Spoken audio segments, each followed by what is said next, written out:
should squeeze out a few laughs out of fans of the game.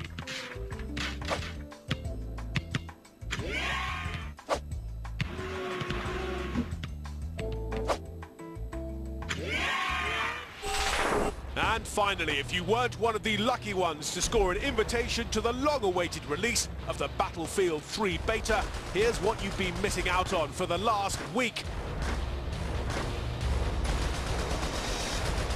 The recently released demo featured 2 maps, the Caspian Border and Operation Metro, each of which showcase different aspects of the game.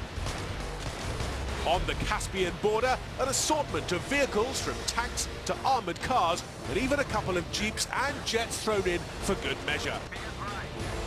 While over on Operation Metro, the focus was squarely on toe-to-toe combat, with fast-paced, on-your-feet action requiring players to be quick and nimble. As you can probably tell, the game's something else, so look out for it at market calendars, because the full version is set to hit our shelves on the 25th of this month.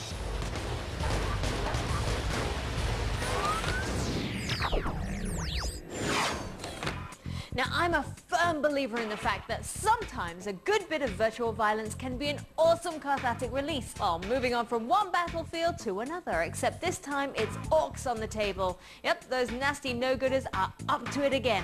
Let's draw our swords, because it's time to enter the demo derby.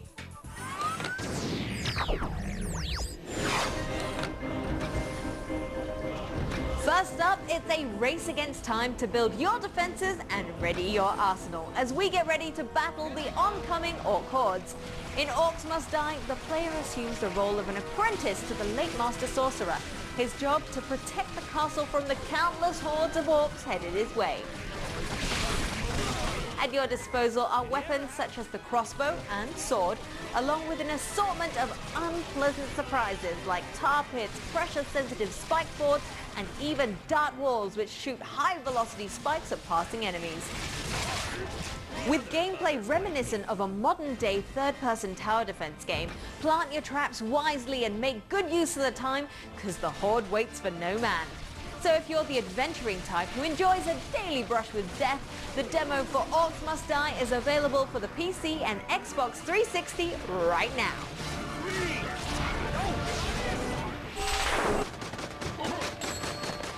Next up, it's time to burst into the second dimension and lay waste to the abominable legions as we pull the trigger and take a look at some Double D action, courtesy of everyone's favorite Serious Sam. The latest installment in the Serious Sam franchise, Double D, is a hand-drawn side-scrolling shooter which lets loose the heavy ammo that you remember from the old Serious Sam games.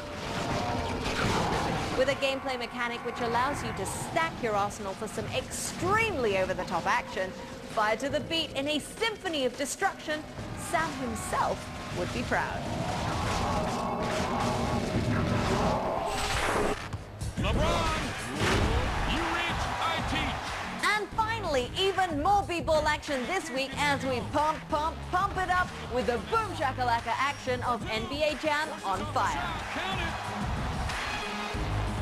A modern-day remake of one of the classic arcade b-ball stars of the 1990s, dish up some crazy tricks and even more outlandish dunks as you fight for hardcore supremacy. Wait, Sleepy, you just got pwned like a noose. Now the game comes with an all-new Jam Now game mode, letting you choose between either the Dallas Mavericks with Jason Kidd and Dirk Nowitzki, or the Miami Heat with 2/3 of the Heatles Dwayne Wade and LeBron James. To LeBron. So choose your team and take to the sky. An awesome title to whip out during a party. The demo for NBA Jam is on fire right about now. I said excuse me. Just powers over his hands. Now I won't lie, when I saw the title Serious Sam Double D, I wasn't thinking about guns, that's for sure. Alrighty, time for a quick break, but stay with us because coming right up, we give you a glimpse of upcoming games to get excited about. And we prep ourselves for the launch by going inside Ghost Recon. Up next on Game.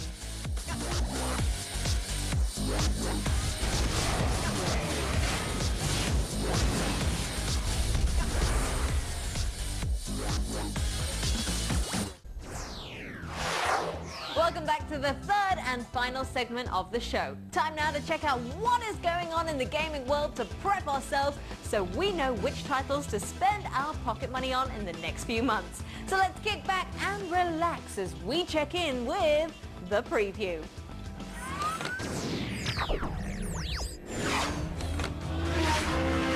No speed limits, no rules, no allies. That's how it's going to be in EA's latest take on the Need for Speed franchise. This is The Run. From San Francisco to New York City, it's a high-stakes race across the country to get your life back on track. He's out of the car, grab it. That's the guy. That's the guy. Get him, get him. With over 300 kilometers of open asphalt to explore and hundreds of the world's most notorious drivers on your tail.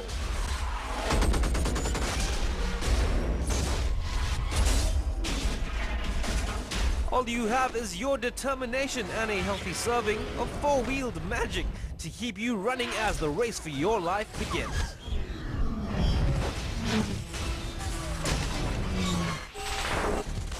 Taking multiplayer first-person shooters to the next level, Blacklight Retribution involves a lot more tactics and decision-making to accomplish your objectives.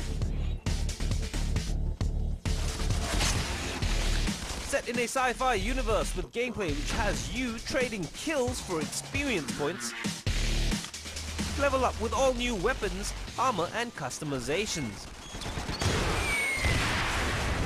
With the game constantly changing every time you play, replayability is definitely the key word here. Not to mention, it's also free to play.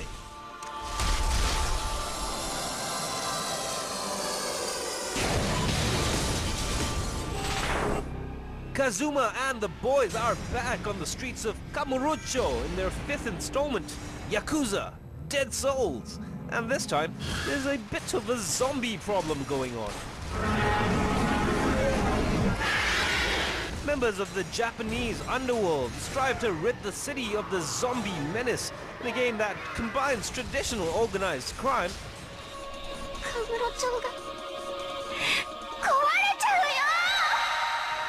with an episode of The Walking Dead. Bottom line, zombies in Tokyo, Yakuzas with guns. What else is there to say?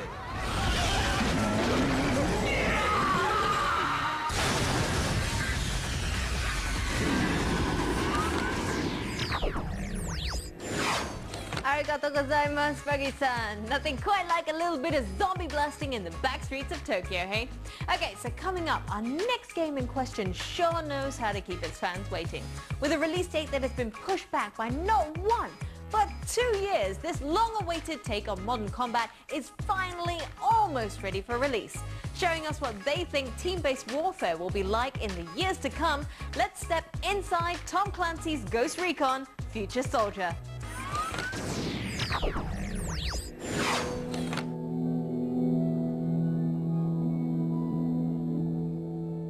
Hi, I'm Tommy Jacob. I'm the creative director on Ghost Recon Future Soldier's multiplayer. We're back here at the shop after E3, and we're excited to show you the version of the game that we demoed at the show. When we first started Ghost Recon Future Soldier, we recognized 3 key ingredients we wanted to focus on. It's a Ghost Recon game. Combat had to come first. Shooting had to kick ass. Next, we focused on intel. Our intel loop is a unique aspect of gameplay that gives players a new and visceral way to play a support role. Third is teamwork. Rewarding the player and creating advantages for playing as a team is a key ingredient to making it feel like a traditional Ghost Recon experience. In Future Soldier, we have 2 separate, equally equipped factions, the Ghosts and the Bowdark. Within each faction, you have access to 3 roles. The Rifleman uses assault rifles and light machine guns and is designed to be on the front line, delivering a wall of bullets and explosions to the enemy. The Scout has a more subtle approach, using sniper rifles and submachine guns to stealthily take down enemies. The Engineer uses shotguns, personal defense rifles, and some of the coolest equipment like the drone to collect intel to share with his team. The mode we're showing today is Conflict, which is our objective-based team deathmatch. Ghost Recon Future Soldier will feature 4 multiplayer modes, which are all objective-based to encourage teamwork. We're bringing the most refined cover system available to the Ghost Recon franchise. Cover swapping is the fastest movement in the game, and believe me, when the bullets are flying, cover is your friend. Firing the light machine gun in the direction of your enemy causes complete chaos. When suppressed, the camera shakes and pushes into your character, affecting your field of view, focus, and aim, limiting your ability to effectively return fire. There's equipment available like smoke grenades to help you get out of these situations, but the best tool is having a teammate take out the enemy suppressing you. The drone is one of over 13 pieces of equipment providing access to our intel loop. Having intel allows you to know your enemy's position. In our playtest, we've seen a single player with intel take out entire squads. Each role provides unique equipment to access intel. In addition, there's also equipment available to allow players to counter the intel loop and outsmart their enemy. In Ghost Recon Future Soldier, we have several pieces of equipment that allow you to stun your enemies. While an enemy is stunned, you can hack into their system and download their intel, sharing it with your team. This allows your team to know the position of your enemies for a limited amount of time. Intel is extremely valuable. You don't want to get hacked. Once you're down, a teammate is your best hope of getting back in the game with your intel intact.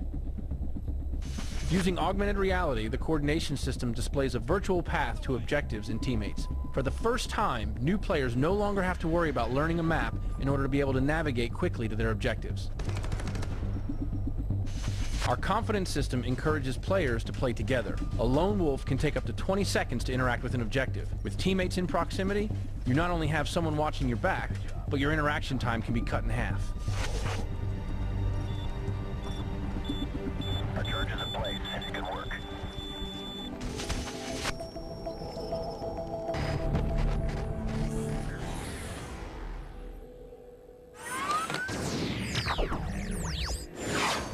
Certainly looks like it was worth the wait, and only a few more months to go before it's finally within our grasp. Well guys, that brings us to the end of this week's edition of Game, but remember, if you want to watch the best bits one more time, then head on down to our website at espnstar.com/game. Or you can chat with us or any other game enthusiasts at facebook.com/ESSGame. And to get hold of those ever important links, follow us on Twitter at ESSGame. We'll see you guys next week for more game goodness. Bye-bye.